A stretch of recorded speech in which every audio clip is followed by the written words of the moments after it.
Bonsoir à toutes et à tous, merci d'être avec nous sur TV Vendée. Nous sommes en direct donc pour votre rendez-vous sport du jeudi soir, 85 chrono agenda. À mes côtés pour présenter cette émission, Alexandre Le Naour. Bonsoir Alexandre. Bonsoir Aurélien. Vous allez nous présenter durant toute cette émission les principaux rendez-vous sportifs du week-end et on va s'intéresser plus particulièrement à un des événements sportifs de ce week-end qui aura lieu du côté des Sables d'Olonne de samedi à lundi.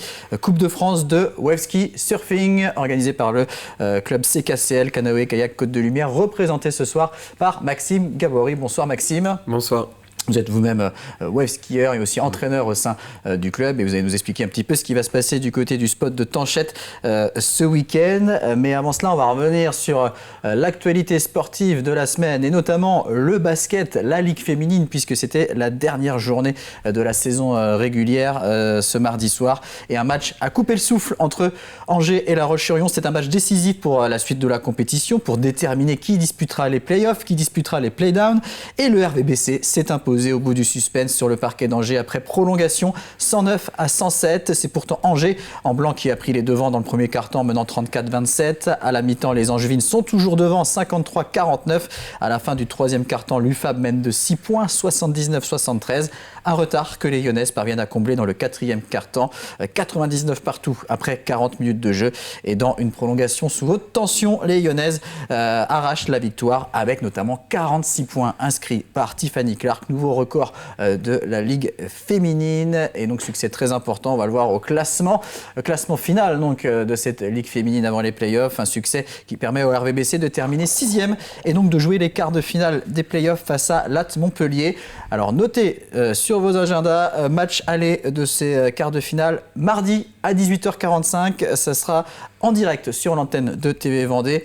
Et à ce propos, 85 chrono va être un peu chamboulé mardi prochain. Vous retrouverez à 18h15 une version un peu plus courte de 85 chrono avec vous, Alexandre. Donc pour le résumé du week-end, vous retrouverez également ce 85 chrono à la mi-temps du match. Mais donc vous pourrez suivre toute l'intégralité de ce quart de finale aller des playoffs de Ligue féminine de basket. L'autre actualité, Alexandre, c'est la voile, puisque ça s'active du côté des Sables d'Olonne. Ça y est, les premières arrivées de la Golden Globe Race. Eh bien oui, ça y est, ils arrivent après 235 jours. Ils ont quitté les Sables d'Olonne, c'était le 4 septembre. Les premiers skippers de la GGR sont de retour. On va le voir sur des images tournées ce midi par notre envoyé spécial Colin Davy. Le premier arrivé, eh bien, c'est Simon Kerwen. Bien que le premier arrivé, le Britannique, n'est pas le grand gagnant.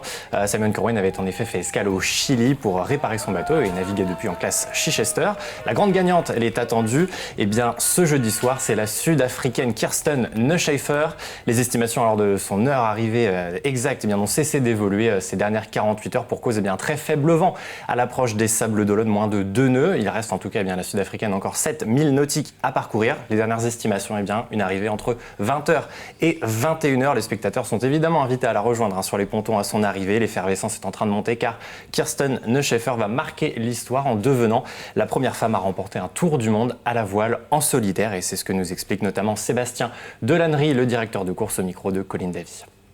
Kirsten, elle a fait une course superbe, elle a pas cassé, elle avait un bateau qui était très bien préparé et puis surtout elle est constamment en train de se battre. On l'a eu hier au téléphone, elle nous disait que le bateau était un peu mouillé à cause des changements de voile qu'elle faisait, elle faisait pas mal de changements de spi et donc elle a une combativité quand même assez incroyable. Si elle gagne et si tout se passe bien jusqu'à son arrivée, elle sera la première femme à avoir gagné un tour du monde à la voile. Donc marquer l'histoire certainement. Et puis aussi la première sud-africaine et c'est intéressant parce que on est une course très internationale dans un pré-carré assez français ou britannique. Et là, notre première concurrente, elle est d'Afrique du Sud et le second est du sous-continent indien. Donc on est ravis aussi pour eux. Et on reviendra bien sûr sur TV Vendée sur ces arrivées de la Golden Globe Race dans les différentes éditions du journal de ce vendredi et ce dès 7h dans la matinale. Et donc, on va rester au Sables d'Olonne avec vous, Maxime. Coupe de France de wave ski surfing à Tanchette de samedi à lundi. Alors, déjà, on va commencer. Pour ceux qui ne connaîtraient pas ce qu'est le wave ski, expliquer en quelques mots simplement en quoi ça consiste. Le wave ski, c'est un sport hybride entre le kayak et le surf. Le but, c'est de prendre une vague et de surfer comme en surf, mais avec une position assise et une pagaie comme en kayak. Très bien. Voilà. Et donc, qu'est-ce qui va se passer ce week-end ? Présentez-nous un petit peu cette compétition, la Coupe de France. Alors la Coupe de France, c'est un championnat qui permet de se qualifier pour les championnats de France. Il y a 3 manches en métropole et une en dom-tom en Guadeloupe. Là, on est la première cette année. Et il y aura tous les meilleurs riders français qui font aussi partie du Grinta mondial de la discipline. Donc on aura une quarantaine de participants sur l'eau à Tanchette de samedi à lundi et notamment quelques champions locaux. Oui. Vous notamment, vous serez présent ? Ouais, moi j'y serai en compétiteur, organisateur, entraîneur. J'aurai toutes les casquettes possibles et imaginables sur cet événement. Ouais, ça sera un petit peu compliqué et stressant, mais une fois que ce sera fait, ce sera bien et voilà. En quoi elle est importante cette compétition pour vous et pour peut-être les jeunes que vous entraînez ? Alors pour moi, c'est de marquer des points au classement. Plus on en marque, mieux c'est. Et puis gagner à la maison, c'est quand même mieux que gagner ailleurs parce qu'il y a tout le monde, il y a les amis, la famille. Et après, c'est surtout pour les jeunes. Il y en a, ça va être leur première compétition, donc la découverte. D'autres qui commencent plutôt les cadets, les juniors qui ont fait quelques années en compétition, c'est de confirmer les espoirs qu'on place en eux. On a quand même le champion de France et le vice-champion de France cadet qui sont au club. Donc là, pour eux, ça va être le challenge de repartir sur une saison et sur de bonnes bases et de montrer qu'ils en ont envie à tout le monde. Alors là, on a vu quelques images de championnat d'Europe qui avait lieu en 2019 C'est ça. au sable à Tanchette, avec des belles vagues. Quelles vont être les conditions ce week-end ? Ce sera un petit peu moins haut quand même, là, je crois. Ouais, ce week-end, c'est annoncé petite vague entre 80 cm et 1 mètre. Mais au moins, comme ça, tout le monde pourra se faire plaisir, des plus jeunes aux plus grands. Nous, ce sera un petit peu plus compliqué, mais les vagues seront les mêmes pour tout le monde. Il faudra aller se battre pour avoir les meilleurs et essayer de performer. Alors comment ça se passe plus précisément, une compétition de wave ski ? Sur quoi on est jugé ? Combien de temps on a pour faire les meilleures figures possibles ? Alors, en gros, on a 20 minutes par série, sauf en finale, le temps est augmenté à une demi-heure. On est 4 compétiteurs dans l'eau, on a le droit à 10 vagues maximum, et les 2 meilleures sont prises en compte. Donc après, sur la vague, ce qu'il faut, c'est réussir des manœuvres, contrôler avec de la vitesse, si possible en enchaîner. Plus la manœuvre est grosse et importante, plus on gagne de points. Plus elle est mieux placée dans la vague, c'est-à-dire là où il y a le plus de puissance dans la vague et là où elle est le plus grosse, pareil, ça vaut plus de points. Et donc le but, c'est d'enchaîner les plus grosses manœuvres sur la plus grosse vague de la journée. Très bien, donc compétition dès le samedi 9h, début des séries, et même horaire pour dimanche et pour lundi. On continue à parler wave ski avec vous, Maxime Gabory, dans quelques instants.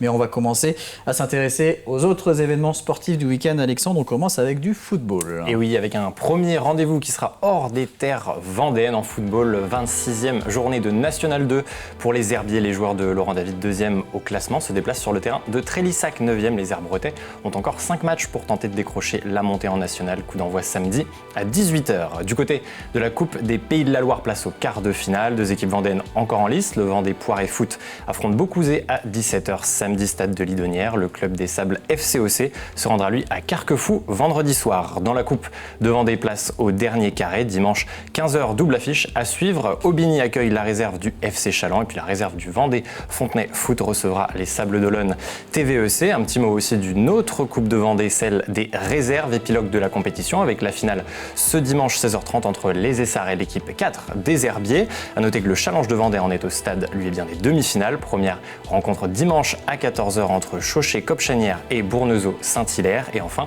la finale du Challenge de Vendée des réserves aura aussi lieu ce week-end. Dimanche 14h, l'équipe 4 de Montaigu jouera Hermenot 3. En basket, cette fois une rencontre à suivre à l'extérieur, la 7e journée de la phase 2 de National 1 masculine. Avant-dernière rencontre de la saison pour les Sables d'Olonne. Les Vendéens iront défier Cergy-Pontoise vendredi soir dans le Val d'Oise. Les deux formations sont à égalité de points. Rencontre cruciale donc en vue du maintien pour les Sablais. Du côté de la National 3 masculine, on approche là aussi de la fin de la saison. Encore 3 matchs à disputer pour cette 24e journée. Derby à suivre entre Salertaine qui reçoit le leader et déjà promu Saint-Georges Montaigu. Sur les autres parquets, Chaland-Riévy accueille la réserve du CEP Lorient. L'entente Les Sables-La Roche jouera l'équipe de Vitré. Puis enfin, Chambretot sera opposé à Panazol. L'ensemble de ces rencontres programmées samedi à 20h. En rugby, l'heure du match retour des 32e de finale de Fédéral 3 a sonné. Le FC Lyonnais, battu 23-20 au match aller le week-end dernier sur la pelouse d'Auray, reçoit cette fois les Morbihanais à Henri-Desgranges. Ce sera dimanche à 15h. Et puis à noter également l'affiche du RC Sablé, vainqueur de Vincennes le week-end dernier. Les Sablés se déplacent dans le Val-de-Marne avec 6 points d'avance qu'il faudra tenter de préserver pour espérer une qualification en 16e. Et puis enfin, sur les parquets de handball à présent en National 1 féminine, les Lyonnaises du RVHB 8e est déjà assuré de se maintenir, reçoivent pour la dernière fois de la saison, 25e journée à suivre contre Blanzat, 5e au classement. Ce sera ce samedi 20h45 du côté de la salle Omnisport. Et l'équipe réserve du RVHB sera dans l'Eure-et-Loire sur le terrain de Châteauneuf-en-Thymerais. Et un autre événement qu'il faudra suivre vendredi soir, mais là ça se passera en Mayenne du côté de Laval, à l'espace Mayenne, un événement boxe avec un autre Sablé, les Sables d'Olonne sont vraiment à l'honneur ce soir. Enzo Gros qui débute sa carrière professionnelle. Eh bien oui, il avait été sacré champion de France chez les amateurs, c'était en décembre dernier. Il ouvre vendredi une nouvelle page de sa carrière, premier combat chez les professionnels, vous l'avez dit Aurélien. Face à lui, un boxeur serbe de 23 ans comme Enzo, un certain Arnold Toth, ce sera en moins de 62 kilos. Combat programmé vendredi soir à l'espace Mayenne aux alentours de 21h30 dans une soirée de gala qui est organisée par le Stade Lavallois Boxe. La pesée avait lieu aujourd'hui à Laval, mais nous l'avons suivi ce mercredi du côté des Sables d'Olonne où Enzo Gros s'entraîne en compagnie de son frère Hugo et de son papa et entraîneur, Nicolas. Vous allez l'entendre, il évoque sa transition vers la boxe pro et la préparation de ces derniers mois. J'ai appris à déjà plus me poser, parce que la boxe pro, il faut être beaucoup plus posé que la boxe olympique. On va dire que la boxe olympique, on cherche vraiment à toucher, alors que la boxe professionnelle, on cherche vraiment à faire mal sur tous les coups. C'est complètement différent, la vision de la boxe aussi est différente, il faut être beaucoup plus patient. Cet objectif, ça fait un petit moment que j'y réfléchissais, parce que forcément, quand on est petit, on pense directement à la boxe professionnelle, donc c'est vrai que ça trottait dans ma tête depuis un moment. La préparation, sinon, elle s'est bien passée. Je suis parti 10 jours à Toulouse pour mettre les gants avec Sofiane Oumia et Jawad Belmedi. Physiquement, je me sens prêt, la prépa physique, elle était au top. J'ai pu travailler là-bas à Toulouse en plus en hypoxie, donc c'est vrai que c'est un petit plus qu'on n'a pas forcément ici. L'hypoxie. Et oui, l'hypoxie, c'est un travail avec un petit peu moins d'oxygène. Voilà, c'est ce que font les sportifs de haut niveau pour préparer une grande compétition, notamment. Simplement, on souhaite des bons débuts à Enzo en tout cas, et on en parlera la semaine prochaine, bien sûr, dans 85 chrono. Maxime Gabory du CKCL, donc, qui organise la Coupe de France de wave ski surfing ce week-end. Plusieurs catégories représentées, catégorie Open Homme, Open Femme, c'est assez classique, U21, U16 pour les plus jeunes, Challenge Jeune U14 et K2 mixte, c'est une nouvelle catégorie, je crois. Expliquez-nous. C'est ça, nouvelle catégorie. Alors on va être sur un wave ski qui est plus grand parce qu'on est deux. C'est pour ça que c'est K2, mixte hommes et femmes. Et là, ce sera jugé sur les mêmes critères que le simple. Après, avec des figures adaptées, bien sûr, on peut pas. C'est pas aussi maniable, c'est plus grand. Et voilà, première en France. Très bien, donc à suivre ce week-end du côté de Tanchette. Pour parler du club de manière un peu plus générale, le CKCL, donc canoë, kayak, côte de lumière, qui propose plusieurs disciplines. Donc le wave ski, bien sûr, vous êtes une vingtaine à pratiquer dans le club, mais 70 sur les pirogues, puisqu'on connaît maintenant le CKCL, notamment pour les pirogues polynésiennes et la fameuse Vendée Vaas. Ça a donné un coup de boost au club.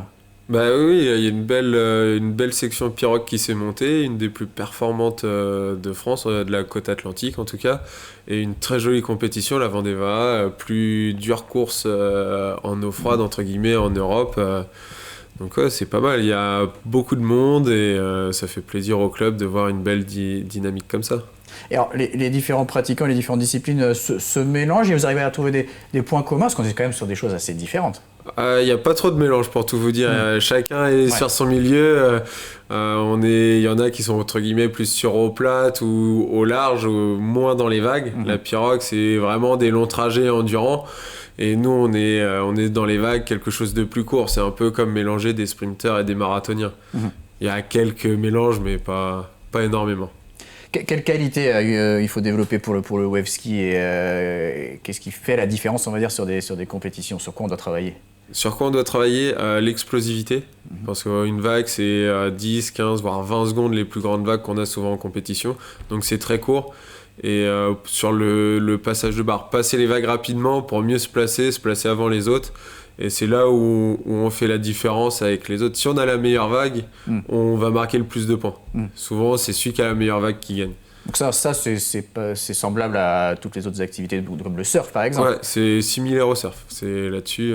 Et sur quoi le wave ski va peut-être se distinguer par rapport, on va dire, au surf traditionnel? Par rapport au surf traditionnel, on a la pagaie. Donc on se déplace beaucoup plus vite, on est beaucoup plus mobile. On cherche plus à contourner les vagues parce que le canard pour nous est beaucoup plus difficile. On peut se retourner mais c'est quand même beaucoup moins efficace qu'en surf.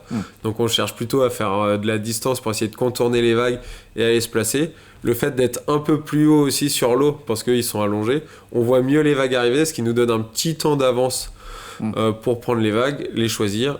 Et après avec la pagaie, on a juste à 2-3 coups de pagaie, on est parti, on n'est pas obligé de ramer aussi fort que les surfeurs. Alors, on l'a dit, vous serez présent, vous, en tant que compétiteur, ce week-end pour la Coupe de France, mais il y a d'autres échéances, on va dire, internationales qui vous attendent et vers lesquelles vous allez vous préparer.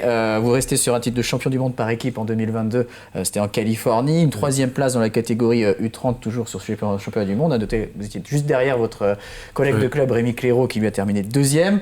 On note également la 2e place en master de Mathieu Babary, qu'on salue, qui est déjà venu sur cette émission. Donc c'est aussi 2e au championnat du monde. Pour cette saison, quels vont être les grands rendez-vous, les grands objectifs ? Alors le principal objectif, ça va être les championnats d'Europe en Espagne, à Pantine, en Galice, qui vont être début septembre, du 7 au 10. Et ensuite les championnats de France à Plouhinec. À la Toussaint, dans le Finistère. Oui. Et je crois qu'après, ce sera objectif championnat du monde en 2024. Voilà, 2024, Naon Reef en Afrique du Sud. Très bien. On vous souhaite une bonne saison en tout cas. Déjà une bonne compétition ce week-end pour vous lancer. Et on va terminer cette émission, Alexandre, avec les autres rendez-vous sportifs du week-end. Et on commence avec du volleyball, puisque Bouferré est toujours engagé dans la lutte pour le maintien en National 3. 21e journée et dernière prestation à domicile avec la réception de Talence 3e à suivre dimanche 15h à la Halle des Sports de Bouferré. Les féminines des Landes Génusson en National 3, déjà condamnées à la descente, seront-elles opposées au volleyball Touraine, même jour, même heure. Le hockey sur glace lyonnais se présentera aussi devant ses supporters. Pour l'ultime fois cette saison, vainqueur 4-2 au match aller face à la réserve de Briançon. Les Aigles lyonnais sont en bonne voie pour se qualifier pour le Final Four. Il faudra préserver cette avance samedi soir au complexe Arago pour ce quart de finale retour. Début de la rencontre à 18h30. Dans une toute autre ambiance, rendez-vous à la Gaubretière ce samedi matin. Ce sera la Coupe de France de Palais-Letton sur plomb. Compétition disputée en doublette et à suivre sur le complexe sportif. En course à pied, place à la 13e édition de la course des deux plages à Bretignolles-sur-Mer, 4 km 700 et 12 km 500 au menu avec un double départ programmé à 17h samedi. Autre course et 3 formats au choix pour la contre-attaque, 5, 10 ou 15 km, course enfant également au programme, tout comme 2 distances de marche, 5 ou 10 km. Ça se passera du côté de Nieul-sur-Lotise à partir de 9h30 dimanche. Du cyclisme enfin ce week-end avec la 3e manche du trophée régional jeune vététiste, cross-country et trial à suivre dimanche matin 9h, base des vallées de Saint-Hilaire-de-Riez. Et puis enfin, rendez-vous dominical également avec la 16e édition de la Ronde des Moulins, catégorie Open 1, 2, 3 et école de cyclisme. Ce sera à Beauvoir-sur-Mer dès 10h30. Et on rappelle, donc Coupe de France de wave ski surfing de samedi à lundi sur le spot de Tanchette au Sable d'Olonne organisé par le CKCL. Vous retrouvez des champions de France, des champions du monde avec Maxime Gabory, avec Olivia Floch également du club, championne du monde en 2016. Et puis les jeunes du club des Sables qui seront là également pour leur compétition. Merci beaucoup Maxime d'être venu nous parler de wave ski et de la Coupe de France. Merci à vous Alexandre. Merci Aurélien. Et puis donc comme je vous le disais, rendez-vous lundi pour le Journal des Sports avec Alexandre. Mardi, pardon, oui, parce que lundi c'est férié. Mardi dans la matinale, le Journal des Sports avec Alexandre. 85 chronos à 18h15 avec Alexandre et 18h45 en direct. Quart de finale, allez, des playoffs de Ligue féminine de basket. La Roche-Vendée Basket face à Latte Montpellier. Donc à suivre sur notre antenne. Excellente soirée, très bonne fin de semaine à tous.